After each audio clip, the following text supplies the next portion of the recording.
الصبح بدا. السلام علیکم ورحمۃ اللہ وبرکاتہ.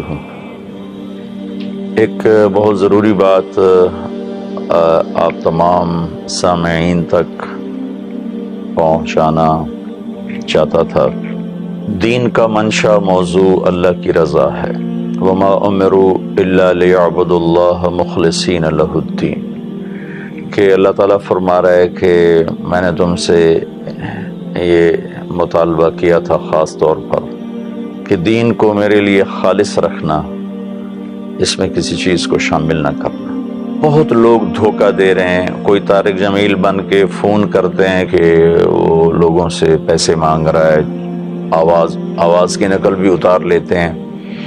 تو ان سے بھی آپ خبردار رہیں. میں کیا کروں، میرا ملک بددیانتی اور خیانت کی لعنت میں ایسا گرفتار ہوا ہے کہ دین کو بھی بیچ رہے ہیں.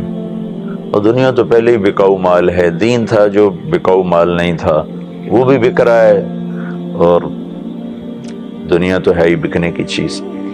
تو بہت سے لوگ میرے دوست لٹ چکے ہیں اور وہ خوش ہو کر پیسے دے رہے ہوتے ہیں. ایک دفعہ میں امریکہ میں تھا، میں نے اپنے ایک دوست کو فون کیا حال چال پوچھنے. کہنے لگا آپ کہاں ہیں؟ میں نے کہا میں تو امریکہ میں ہوں. کہ ابھی میرے سسر کا فون آیا ہے کہ مولانا طارق جمیل کا آدمی میرے آفس میں بیٹھا ہے کہ میں خود آتا لیکن میں ذرا مصروف ہوں، تو ہمارے مدرسے کو 1 لاکھ کی اشد ضرورت ہے، تو آپ اس ساتھی کو 1 لاکھ روپیہ دے دیں. تو انہوں نے احتیاطاً اپنے داماد کو فون کر لیا چونکہ اس سے میرا تعلق تھا. تو اس نے کہا مجھے نہیں پتا کہاں ہے. اوپر سے میں نے اس کا حال پوچھنے کے لیے فون کیا. تو اس طرح وہ بھانڈا پھوٹ گیا اور وہ ہمارے ساتھی لٹنے سے بچ گئے.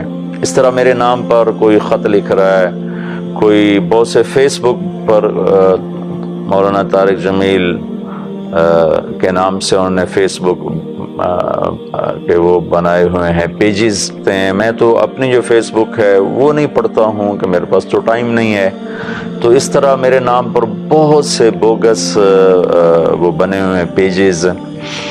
تو اس طرح میرے نام پر کبھی چندہ مانگتے ہیں، کبھی فون کرتے ہیں، کبھی فیس بک پہ پیسے مانگتے ہیں. بس ان سے اتنا ضرور کہوں گا کہ اس کو یاد رکھیں کہ ایک دن اللہ کے سامنے کھڑے ہونا ہے. اس طرح جتنا کچھ جہاں سے بھی نظر آئے وہ غلط ہے، وہ جھوٹ ہے، وہ بہتان ہے، اس پر آپ کان نہ دھریں. باقی میں فرشتہ نہیں، میں ایک عام انسان ہوں اور ایک عام درجے کا مسلمان ہوں. خطا بھی کرتا ہوں، نیکی بھی کرتا ہوں. خطا ہوتی ہے اللہ سے معافی مانگتا ہوں، اچھا کر بیٹھتا ہوں تو اللہ سے اس کی قبولیت مانگتا ہوں. لہٰذا کسی سے محبت اور عقیدت میں اتنا آگے نہ چلا جائے کوئی کہ اس کو وہ بالکل بے عیب سمجھنے لگ جائے. میں بھی آپ کی طرح ایک عام مسلمان، عام انسان ہوں، اچھائی اور برائی کا مجموعہ ہوں.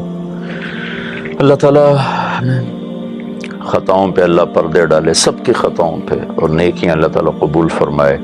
تو میری طرف سے یہ اعلان اور وضاحت ہے، میرا ایسا کسی سے کوئی معاملہ نہیں ہے. اللہ ہم سب کی حفاظت فرمائے. السلام علیکم ورحمۃ اللہ وبرکاتہ.